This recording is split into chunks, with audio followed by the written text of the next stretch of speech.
Good morning and welcome to Morning Java, brought to you as always by our friends at the GetGo Cafe+Market, where, believe it or not, even though Thanksgiving has passed us, there is still a pilgrim to be had at GetGo. That's going to be the only good thing we say. That's about the only thing that you can be thankful for this, other than a win. And Harbaugh losing. And like, other than that, let's not leave that out of this. You know, Harbaugh losing is, okay, that's good. We should just end the show here. But we can't. We can't. Now, let's talk about Bud Dupree. Torn ACL is the initial indications from the first tests, and that obviously means it's Alex Highsmith's time a year before anybody wanted it to be Alex Highsmith's time. Yeah, and, you know, he's gotten playing time. He's made plays, but he's not Bud Dupree, at least not right now, and to expect him to be Bud Dupree the remainder of this season is probably too much to ask. You know, the people who thought that, you know, and you know who you were a couple of years ago who were saying that Bud Dupree's a bust, Bud Dupree's this, Bud Dupree's that. We're going to find out just how important Bud Dupree is to this defense down the stretch. Yeah, and it's not just his sacks. It's not just the pressure on the quarterbacks. Bud has become an elite run defender on the edges. Yeah. He has made himself into that. Yes, he's got the freakish athleticism and size and speed and all that other stuff, but he has made himself into that. Full credit to Bud. I don't know if it could be his last game as a Steeler, too. It very well could, and if that's the case, I thought he went out, he had a good game today. I thought he was really active and was making plays, and, you know, if that's the case, it's a shame, but the game goes on. Now, I want to say one more thing about this, and that's that with Bud gone and Devitt Bush gone, you have your not your two most, but two of your most athletic, dynamic, wild card type players on offense or defense. Okay, these are the kinds of players who, don't get mad here, these are the kinds of players who win you championships because they do things that the opponent does not have an answer for. Do you know what I'm saying? Yeah, they do things that you can't coach up. Yes. They make plays that you can't scheme for. They're just playmakers. What was the score of this game? 19-14? 19-14, which, you know. Well, at least they had the right reaction. I mean, can we say that much? I mean, there wasn't a win is a win is a win or any of that crap, you know? At least there's that. That's about all there. I mean, honestly, we're trying here.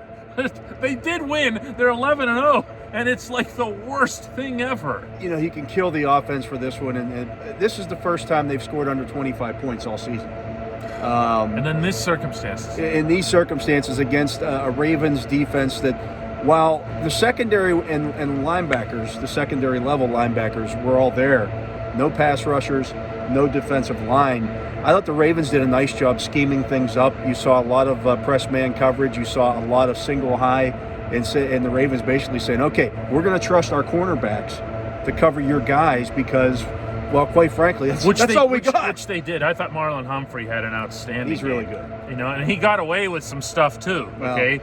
But that's also part of what makes you really good as a cornerback. That said, when you have that situation, what do you want to exploit? And they couldn't come close to run blocking. Dale, this isn't a joke anymore. The head coach didn't try. No, the head coach himself singled out the run blocking. When he was asked about his runners, he said, no, this was about no push up front. Yeah. Okay.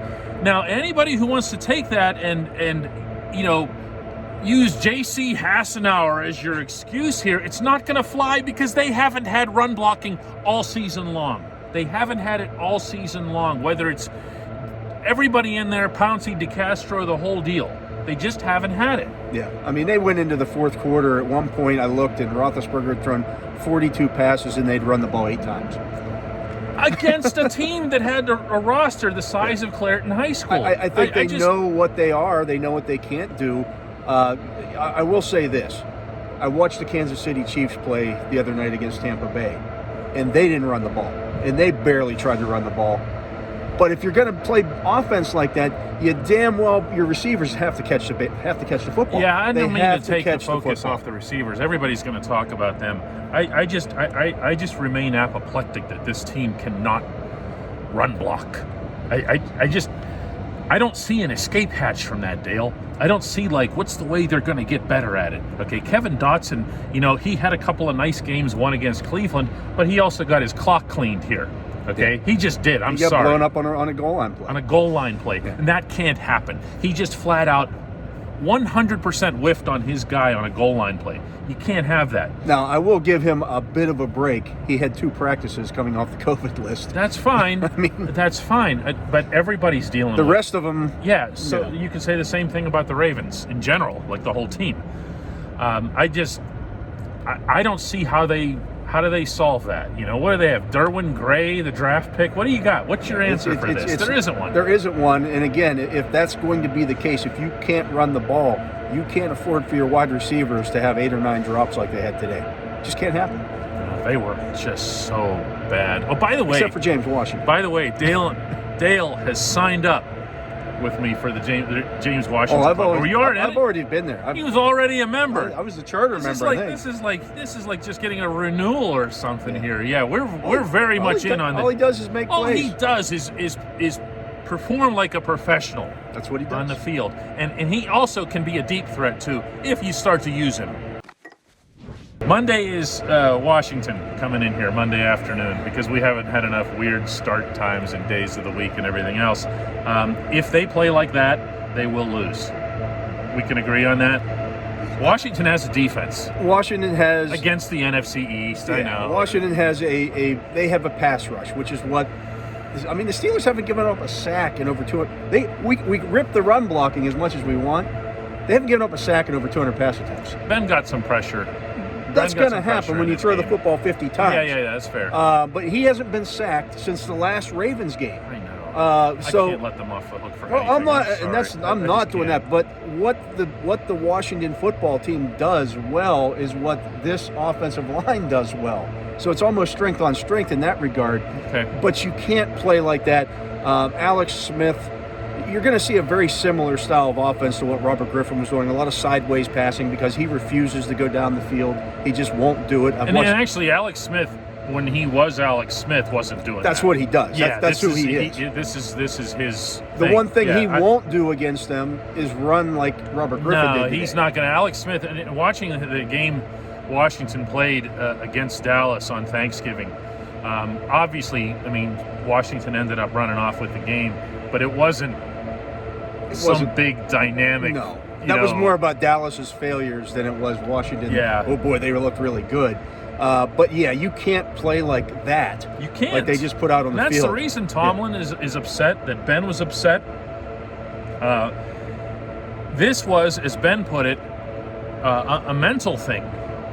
They didn't come in here sharp. When you see Eric Ebron turning around, facing his quarterback, and you know which one I'm talking about, the last... It was the third down. Oh, my God. It was a fourth down. No, it was third. It's third down. It was a second third down pass he dropped. And it just comes right between the 8 and the 5. You know, Ben's passes weren't all perfect. I'm not going to, suggest that he was immaculate or anything. But that one was right there. You're just not into the game. I'm sorry. You're just not. There's something that's missing up here. It's just losing some focus. I joked that the Steelers players aren't used to catching footballs from Ben Roethlisberger on a Wednesday because he never practices on Wednesday. That being said, you got to be able to catch the football in these situations. If they catch the footballs, if they catch half of the balls that they dropped today, they win that game by 3 touchdowns. Yeah, especially because of where they were and what they were. These were a bunch of these, and I still have to do the tabulations on all this, but they had a ton of them for first downs that were in the red zone, touchdowns, and everything else. That the whole complexion of the evening changes. Quite frankly, if they're blowing the Ravens out like they should have been, Bud Dupree's never in the game late in the fourth quarter. Oh, you went there. I did because that's what everybody assumed in this game. You just blamed the receivers for Bud going down. Hey, it is what it is. Wow.